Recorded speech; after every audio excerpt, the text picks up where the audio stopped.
Greetings. What is the difference between sobriety and abstinence? That's what we're going to talk about. So one is something and the other is another thing. What does it mean to be sober? Do you know? Sobriety, sober.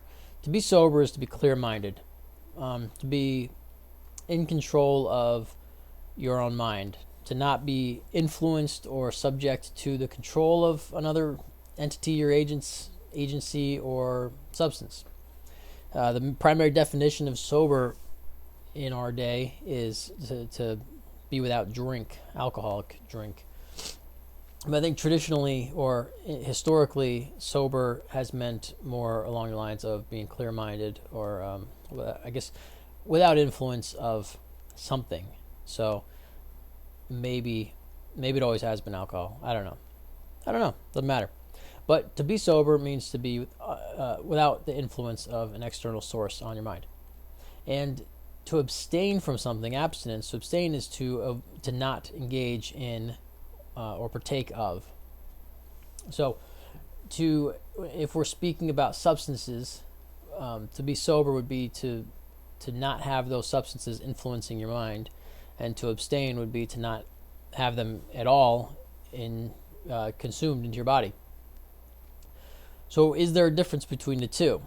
Can you abstain and not be sober? Like, it depends on how the nuances of the definition. If you think of sobriety strictly as no substance influence, then it's no different than abstinence.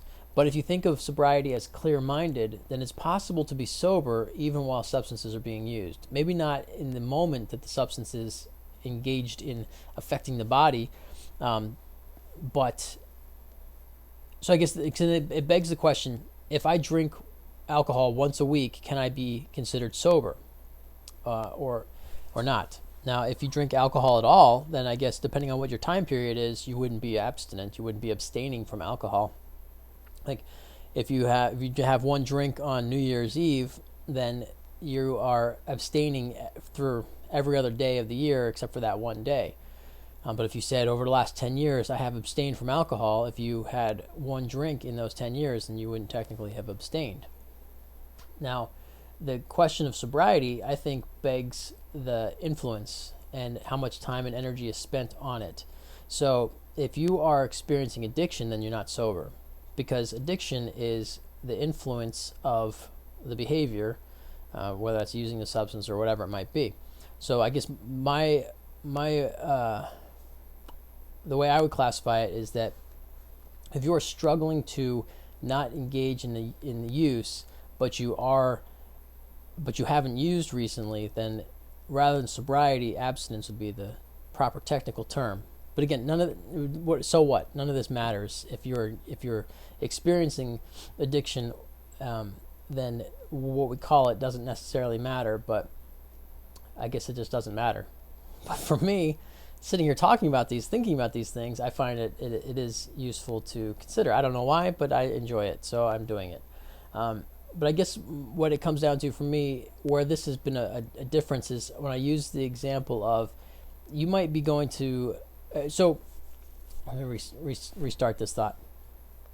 From the mindset of stop recovering, start living, we're talking about stop engaging in recovery-minded things forever. Stop labeling yourself as a recovering addict. Stop considering yourself in recovery once enough time has passed where you have recovered. And how much time is that? Well, it's up to you.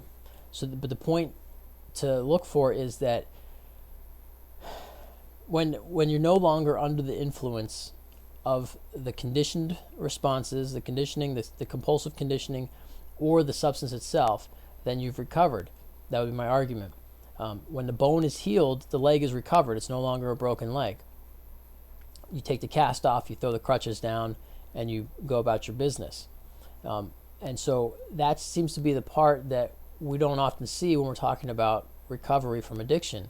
There's no clearly defined, okay, now your bone is healed, go back to work with addiction. It's hard to identify. And the reason I say stop recovering, start living is because I feel like sometimes people get caught into that never-ending cycle of recovery. which then promotes relapse and then promotes recovery and then promotes relapse and promotes recovery and keeps you in that cycle. And so to take the focus off of the recovery and live, that's the goal. So I see people in recovery type settings where they may be abstaining from a substance, but they're not sober because though the substance isn't impeding or impairing their functionality in the moment, the desire for it is. The patterning behavior, the thoughts, the longing for it, the constant attention that they're giving to it is preventing them from being sober. Does that make sense? No way for me to know unless you comment it and then months later I happen to see it and then respond. But if you are of sober mind, then you're clear-minded. You might have partaken of a substance recently, but if you're not under the influence of it, and it's not, whether the chemically or mentally, then I would say you're sober. So it's possible, I think, to be a lifetime member of a recovery group and to be abstaining from the substance, but to not ever be sober. And of course, sobriety, if the drug doesn't matter when it comes to addiction, then the drug doesn't matter when it comes to sobriety. And so that's the question too, is can you be sober? I mean, but it's the definition. How do you define sober? So oftentimes people will say, I'm sober, meaning I haven't used my primary drug of choice in such and such period of time. But there might be other substances or behaviors that have taken the place of that primary drug of choice, which the person is not sober because they're influenced by that, or they're just engaged in a compulsive pattern of behavior. So again, this isn't to belittle or to mock or to take away from whatever progress a person might be making. It's about understanding and increasing awareness of the terminology, of the community of recovery, the network of treatment providers and stuff. It's just about understanding really what's going on here, and that we're not subject to certain we don't have to follow the prescribed treatments of tradition, that once an alcoholic, always an alcoholic, once an addict, always an addict. You'll be in recovery forever. I don't agree with those three statements. I say throw them out and forget about it, and focus on living your life. Focus on a sober life, and you can have a sober life with substances involved if you're managing them instead of them managing you. I guess that's the point. Abstinence is not touching it at all ever again, and that's a great way to go if that's what you want. Sobriety is managing it rather than it managing you. So maybe you're under the influence on a Friday night, but then you're sober the rest of the week. And that's something for you to decide, not anybody else. Unless you're under some legal obligations, at which case they've got control over you. So the fastest way out is to do what they tell you, unfortunately. But these are consequences that happen. So that's it. That's my thoughts on sobriety and abstinence. Agree or disagree, let me know. Let's talk about it if you want to.